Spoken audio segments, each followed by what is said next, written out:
براہ راست لیے چلیں گے صوبائی وزیر سعید غنی میڈیا سے گفتگو کریں گے۔ ہم چاہتے ہیں زمین سندھ حکومت دینے کو تیار ہے، لیکن ظاہر ہے کہ جب آپ کوئی نئی آبادی بساتے ہیں وہاں ڈیولپمنٹ کرائیں گے تو اس کے لیے آپ کو فنڈز درکار ہیں۔ ہم نے سپریم کورٹ سے یہ گزارش کی کہ ہمیں 10 ارب روپے اس مد میں بیریا ٹاؤن کے جو پیسے جمع ہو رہے ہیں، جو صوبہ سندھ کے لوگوں کے پیسے ہیں، جو پیسے صوبہ سندھ کے لوگوں کے لیے خرچ ہونے ہیں، ہم نے وہ پیسے مانگے، لیکن سپریم کورٹ نے وہ پیسے دینے سے ہمیں انکار کر دیا۔ جو وفاقی حکومت کی اور صوبائی حکومت کی کمیٹی ہے، اس کمیٹی میں جب پہلے یہ کہا گیا کہ طریقہ کار کیا ہونا چاہیے، جو لوگ جہاں سے ڈسٹرب ہو رہے ہیں ان کو کس طرح سے اکوموڈیٹ کریں، کمپنسیٹ کریں، تو جو کمیٹی بنائی گئی جس میں بھی تھا، ایک ہمارے نجیب ہارون جو ہیں ایم این اے ہیں وہ بھی تھے، تو ہم نے یہ رائے دی تھی کہ ون ٹائم ان کو کمپنسیشن کر کے ان کو اتنی رقم دے دی جائے کہ یہ یہاں سے چلے جائیں اور اپنا جا کے کوئی چھوٹا موٹا گھر لے لیں، لیکن وفاقی حکومت نے اس کو تسلیم نہیں کیا۔ انہوں نے یہ کہا کہ ہم ان کو 2 سال کے لیے کرایہ دیں گے اور اس کے بعد جو نیا پاکستان کے اپارٹمنٹس کبھی پتہ نہیں بنیں گے 2 سال کے بعد، تو ان فلیٹس میں ان کو ہم پرائرٹی دیں گے تاکہ یہ آ کر وہاں پر لے لیں، وہ مفت میں نہیں تھے، وہ ان کو قسطیں دینی پڑتی۔ تو یہ سندھ حکومت کی جو نیت تھی، جو پلان تھا، وہ تو یہ تھا کہ ہم ان کو سیٹل کر دیں کہیں نہ کہیں، لیکن ظاہر ہے کہ نہ پیسے سپریم کورٹ دینے کو ہمیں تیار ہے، نہ وفاقی حکومت ہماری جو رائے تھی اس کو دینے کو تیار تھی۔ تو جو فیصلہ ہوا وفاقی حکومتی سطح پر اس پر ہم عمل کر رہے ہیں، لیکن گجر نالہ کو ریسٹور ہونا ہے، اورنگی نالہ کو ریسٹور ہونا ہے، اس کے راستے سے رکاوٹیں ہٹنی ہیں، وہ ایک الگ ایشو ہے۔ لیکن باقی جو آبادیاں ہیں جو کسی نالے پر نہیں ہیں، کسی سڑک کے اوپر نہیں ہیں، کسی ایسی جگہ پر نہیں ہے جن کو اگر نہیں ہٹایا جاتا ہے تو کراچی کے شہریوں کو نقصان ہوتی ہے، تو ان کو کم از کم ریگولائز کرنے کے لیے قانون آ سکتا ہے۔ میں کو ایک چیز اور بتا دوں، ابھی تو یہ قانون کوئی اسمبلی میں آیا نہیں ہے، لیکن میرا خیال ہے، میری رائے یہ ہوگی کہ یہ قانون کوئی ایسا اندھا نہیں ہوگا کہ ایک کاغذ پہ آ جائے اور کہہ دیا سارے ریگولائز کر دیں۔ یہ بھی ہو سکتا ہے کہ ہم کوئی کمیٹی تجویز کریں جس کے اندر کوئی انڈیپینڈنٹ شہر کے معروف لوگ ہوں، وہ بیٹھ کر ایک ایک بلڈنگ کو، ایک ایک آبادی کو دیکھیں اور وہ فیصلہ کریں کہ ہاں جی اس آبادی کو ریگولر ہو جانا چاہیے، اس بلڈنگ کو ریگولر ہو جانا چاہیے، اور کن شرائط پہ ہونا چاہیے، کیا ان کے اوپر جرمانہ لگانا چاہیے، کوئی فیس ہونی چاہیے، ان کو فری کر دینا چاہیے۔ تو یہ کوئی ایسا کام نہیں ہے جو پیپلز پارٹی کو اپنے مفاد میں کرنا چاہتی ہے، یہ صرف اور صرف پیورلی جو ایک انسانی المیہ جنم لے سکتا ہے جس سے لاکھوں شہری بے گھر ہو سکتے ہیں، ہم ان کو بچانے کے لیے کوئی راستہ نکالنے کے لیے ایفرٹ ہے جو ہم کرنا چاہتے ہیں۔ اور میں سمجھتا ہوں کہ باقی سیاسی جماعتیں جو باہر جا کے ڈرامے بازی کرتی ہیں، جا کے نالے پہ بھی کھڑے ہوتے ہیں، جا کے نسلا ٹاور پہ بھی کھڑے ہوتے ہیں، وہاں جا کے کچھ اور کہتے ہیں، اسمبلی میں اگر ہم ان لوگوں کے مفاد کی بات کرتے ہیں تو اس کی مخالفت کرتے ہیں۔ پیپلز پارٹی کے رابطے کے باوجود جام عبد الکریم جو کمیشن اجلاس میں شریک نہیں ہوئے، یہ اجلاس پائی گئی،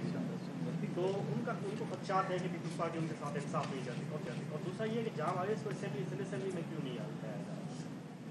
دیکھیں میرے علم میں نہیں ہے کہ جام عبد الکریم سے کوئی رابطہ ہوا تھا، آئے تھے نہیں آئے تھے، لہٰذا اس میں کمنٹ نہیں کر سکتا ہوں۔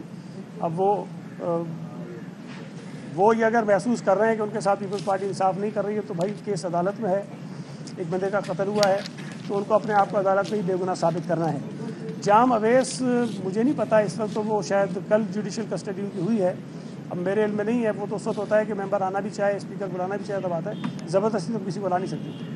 ٹھیک ہے جی، کل کابینہ نے لاڑکانہ سکھر کے جو انکروچر ہیں اریگیشن کے پلاٹ پہ ان کو جو استثنا دے دی، تو یہ کہیں پیپلز پارٹی کا دوہرا بیان تو نہیں ہے کہ کراچی کے متاثرین کو تو ریلیف نہیں دیا گیا، لیکن جب اپنے ووٹرز کی باری آئی تو ان کے لیے قانون بنایا گیا اور کابینہ سے منظوری ہوئی؟ دیکھیں ایک بات میں اور واضح کر دوں، کل جو لاڑکانہ میں اریگیشن کی زمین کے حوالے سے میٹر آیا تھا وہ صرف لاڑکانہ تک محدود نہیں رہے گا۔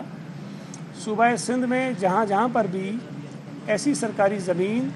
جس کی اس ادارے کو اپنے استعمال میں لانے کی ضرورت نہیں ہے، مثال کے طور پہ اگر یہ لاڑکانہ کی میں آپ کو مثال دوں تو اریگیشن سے یہ کہا گیا تھا ڈپارٹمنٹ سے کہ آپ ہمیں یہ بتائیے کہ جو آپ کا سسٹم اریگیشن کا اس کو چلانے کے لیے آپ کو کتنی زمین اور برابر میں درکار ہے، جو زمین آپ کے ضرورت کی ہے اتنی زمین ہم خالی بھی کروائیں گے، جو لوگ وہاں آباد ہیں ان کو اٹھائیں گے، اور وہ زمین جو ان کی ضرورت نہیں ہے۔ دوسری جانب سینٹ اجلاس میں علی محمد خان اظہار خیال کر رہے ہیں۔ کچھ کی primary to middle to high to higher secondary, تو وہ ڈیٹیل اگر وہ بھی چاہتے ہیں استاد جی تو وہ بھی ان کو پرووائڈ کر دیں گے، لیکن الحمدللہ یہ جو ایک سٹیپ لیا گیا ہے کہ 7 نئے کالجز، اور آپ مجھے کوئی بتانا پسند کرے گا کہ مسلم لیگ نون اور پیپلز پارٹی کے کل دور میں کالج یہاں پہ بنے؟ سپلیمنٹری بائی ہدایت اللہ سر ادھر ادھر نہ جائیں پلیز، فوکس رہیں کوسچنز پہ سر۔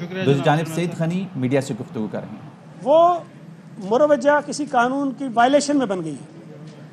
کوئی اور عمارت ہے اس کے اوپر ایکسٹرا فلوز ڈل گئے ہیں. کچھ اور عمارتیں ہیں جنہوں نے اپنے بلڈنگ رولز کی وائلیشن میں بنا دی ہیں. تو اس میں عام طور پہ ماضی میں ان کو جرمانے کر کے ان کو ریگولائز کر دیا جاتا تھا. لیکن اس وقت چونکہ عدالتوں کے مختلف فیصلے آ گئے ہیں تو ہمارے لیے ممکن نہیں ہے کہ ہم پرانے طریقہ کار کے مطابق اسے آگے بڑھا سکیں. لہٰذا ممبرز کا یہ خیال تھا اسمبلی کے کہ ایک قانون سندھ حکومت لائے اور انہی چیزوں کو سامنے رکھ کر